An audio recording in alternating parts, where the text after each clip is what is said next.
بسم اللہ الرحمن الرحیم۔ السلام علیکم اسٹوڈینٹس، امید ہے کہ آپ سب خیریت سے ہوں گے۔ علم اکیڈمی میں آپ کو خوش آمدید کہتے ہیں۔ آج ہم کلاس 5 کی انگلش کورس بک کا چیپٹر نمبر 2 پڑھیں گے۔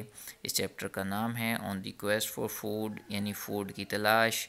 اور ہمارا آج کا جو مین ٹاپک ہے اس چیپٹر میں جو ہم پڑھنے جا رہے ہیں وہ اس چیپٹر کے کویسچنز اینڈ آنسرز ہیں۔ ہم اس چیپٹر میں دیے گئے کویسچنز دیکھیں گے کون کون سے ہیں اور ان کے جو پاسبل آنسرز ہو سکتے ہیں وہ بھی ڈسکس کریں گے۔ تو ڈیئر اسٹوڈنٹس، جنہوں نے ابھی تک ہمارا علم اکیڈمی چینل سبسکرائب نہیں کیا تو وہ جلدی سے ویڈیو سے نیچے رائٹ سائڈ پر نیچے ریڈ کلر میں سبسکرائب لکھا ہے اسے پریس کر دیں، اور ساتھ میں فرسٹ بیل آئیکن کو بھی پریس کر دیں تاکہ جیسے ہی ہماری نیو ویڈیو اپلوڈ ہو تو آپ کو اس کا نوٹیفیکیشن مل جایا کرے۔ تو آئیے اسٹارٹ کرتے ہیں ہمارا آج کا ٹاپک جو اس چیپٹر کے کویسچنس آنسرز ہیں۔ کویسچن نمبر 1 آپ کے سامنے مین اسکرین پر آپ کو نظر آ رہا ہوگا۔ کویسچن نمبر 1 ہے how did Robinson Crusoe end up on the island. یہ جو آئس لینڈ ہے اس پر پوچھ رہے ہیں کہ رابنسن کروسو کیسے اس کا اینڈ اپ ہوا۔ He was on the quest for food, اسے یہ جو آئس لینڈ تھا اس کے اوپر اسے فوڈ کی تلاش تھی۔ He was on the quest for food and finally he manage mostly foods, اور آخر کار اس نے بہت سارے فوڈز یہاں پر گرو کر لیے اور اس طرح اس کو جو فوڈز کی تلاش تھی وہ اس کی کمپلیٹ ہوئی۔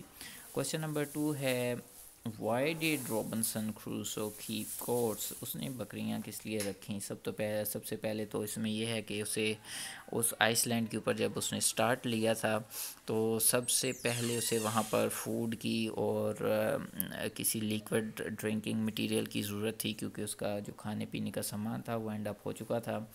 تو جو سب سے پہلا کام ایزیلی وہ کر سکتا تھا وہ آئس لینڈ پہ جو گوٹس تھیں ان کو رکھ سکتا تھا۔ جو بڑی بکریاں تھیں ان کا شکار کرنا مشکل تھا، اور اس لیے اس نے سب سے پہلے سمال جو چھوٹی بکریاں تھیں ان کو پکڑنا شروع کیا۔ لیکن وائی، مین کوشچن ہے کہ اس نے یہ بکریاں کس لیے رکھیں۔ ہمیں ویسے ہی پتہ ہے کہ ان سے ہم 2 پرپز حاصل کر سکتے ہیں، اس نے بھی انہی دونوں مقاصد کے لیے اس نے ان کو استعمال کیا۔ آنسر آپ کے سامنے ہے he kept goats for milk and meat, اس نے یہ بکریاں گوشت اور دودھ کے لیے رکھی تھیں۔ کویسچن نمبر 3 ہے how did he get light, اس نے لائٹ کیسے حاصل کی۔ اس آئس لینڈ کے اوپر جب اسے ایک کیو کے اندر اس نے اپنا ایک گھر بنایا تو وہاں سب سے بڑا مسئلہ تھا کہ لائٹ نہیں تھی۔ پھر اس نے لائٹ کیسے بنائی، اردو میں آپ کو ایک دفعہ ایکسپلین کر دیتا ہوں۔ اس نے لائٹ کیسے حاصل کی، اس نے جو گوٹس تھیں بکریاں جب ذبح کرتا تھا اس میں سے جو فیٹ اسے حاصل ہوتی تھی اس فیٹ کو وہ یوز کرتا تھا، اور ساتھ میں کوئی بھی کلوتھ کا کپڑے کا پیس اسے مل جائے وہ اس کو فیٹ کے اندر ڈپ کر کے پھر کپڑے کے پیس کو وہ آگ لگاتا تھا، تو جیسا کینڈل ہوتی ہے یا دیا ہوتا ہے اس طرح وہ اس کو لائٹ کے لیے یوز کرتا تھا۔ یہاں پر بھی یہی آنسر میں نے لکھا ہے he used the fat from the goats, وہ بکریوں سے فیٹ حاصل کرتا، and tipped piece of cloth in it, اور وہ جو کوئی بھی پیس اسے ملتا کپڑے کا وہ اس کے اندر ڈپ کرتا ہے، and set a fire to this cloth, اور اس کپڑے کو آگ لگاتا، وچ ورکڈ ایز کینڈل، اور پھر یہ جب آگ لگتی تو یہ کینڈل کے طور پر کام کرتا جس سے اس کی غار کے اندر سب طرف روشنی ہو جاتی اور وہ چیزوں کو دیکھ سکتا۔ یہ تھا کویسچن نمبر 3۔ بیسیکلی اس نے لائٹ، یہ اس میں آپ نے یاد رکھنا ہے کہ 2 چیزیں اس نے ایسی میجر استعمال کی ہیں اس لائٹ کو حاصل کرنے کے لیے، ایک تو فیٹ اور دوسرا پیس آف کلوتھ۔ اور اگر پوچھا جائے کہ فیٹ اس نے کہاں سے حاصل کی، فیٹ فرام دی گوٹس، وہ اس نے بکریوں سے حاصل کی، اور پیس آف کلوتھ اس کو جہاں سے بھی کوئی بھی مل جائے وہ اسے یوز کر لیتا تھا۔ نیکسٹ ہے question number 4 where did Robinson Crusoe get water to drink exact, اس کا جو آپ کا بک میں چیپٹر ہے ایسے کسی بھی جگہ ایگزیکٹ نہیں بتایا گیا کہ وہ اس نے پانی کہاں سے حاصل کیا ہے، پینے والا صاف پانی، لیکن ہمیں کچھ ہنٹس ملتے ہیں جس کے تھرو ہمیں پتہ چلتا ہے کہ اس نے یہاں سے حاصل کیا ہوگا۔ ایک تو وہ ڈرنکنگ کے لیے ملک یوز کرتا تھا، لیکن وہ ملک جو ہے واٹر تو نہیں ہو سکتا ہے۔ ایک جگہ انہوں نے بتایا تھا کہ اس نے ڈرنکنگ کے لیے ملک یوز کیا گوٹس کا، لیکن یہاں وہ واٹر کے بارے میں پوچھ رہے ہیں، تو ایک جگہ ایک پیج پر جب ہم ریڈنگ کرتے ہیں تو ہمیں پتہ چلتا ہے کہ وہ ایک اسمال اسٹریم کے پاس جاتا ہے تو ڈیفینیٹلی ہمیں یہاں سے ہنٹ ملتا ہے کہ اس نے جو پینے والا صاف پانی ہے وہ اس نے اسی اسٹریم سے حاصل کیا ہوگا. He got water to drink from a small stream. یہ ہم نے اس کا ایک آنسر لکھا ہے.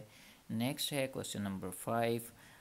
Which word tells you that Robinson Crusoe did not enjoy carrying the heavy bag of limes؟ اسے وہ جو لائمس ملے تھے وہاں اس نے سارے کلیکٹ کر لیے تھے تاکہ کسی ٹائم جب ضرورت پڑے، اور وہ یہ سوچ رہا تھا کہ ان لائمس کو وہ اٹھا کے اپنی غار میں لے جائے گا، اور جب کبھی اسے فوڈ کی ضرورت پڑے اور کوئی اور چیز اس کے پاس کھانے کے لیے نہ ہو تو وہ ان کو ایز اے فوڈ استعمال کر سکتا ہے.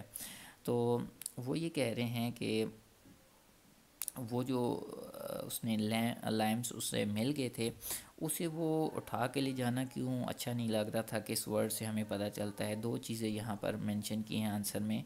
It was a long ٹریری walk. ایک تو یہ ورڈ جو ہے لانگ ٹریری واک، اس سے ہمیں پتہ چلتا ہے کہ اسے یہ چیز انجوائے نہیں کر رہا تھا ان کو اٹھا کے لے کے جانا، کیونکہ یہ جو ایک تو راستہ بہت لینتھی تھا، لانگ تھا، اور دوسرا واک جو وہ چل رہا تھا وہ انجوائیبل نہیں تھی، ٹریری واک تھی.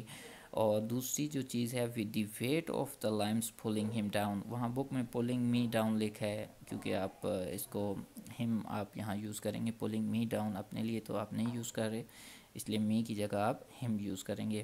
پولنگ ہم ڈاؤن کیونکہ آپ سیکنڈ پرسن کسی دوسرے بندے کی بات بتا رہے ہیں.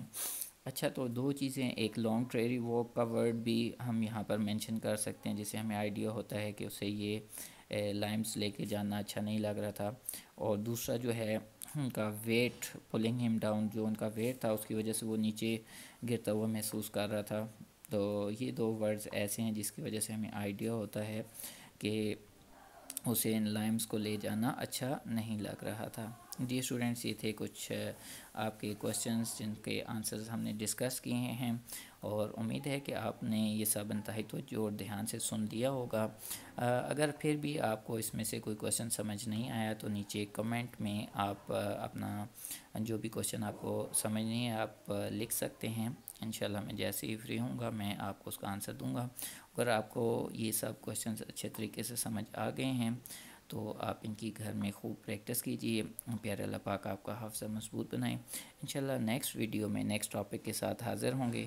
تب تک کے لیے السلام علیکم ورحمۃ اللہ وبرکاتہ.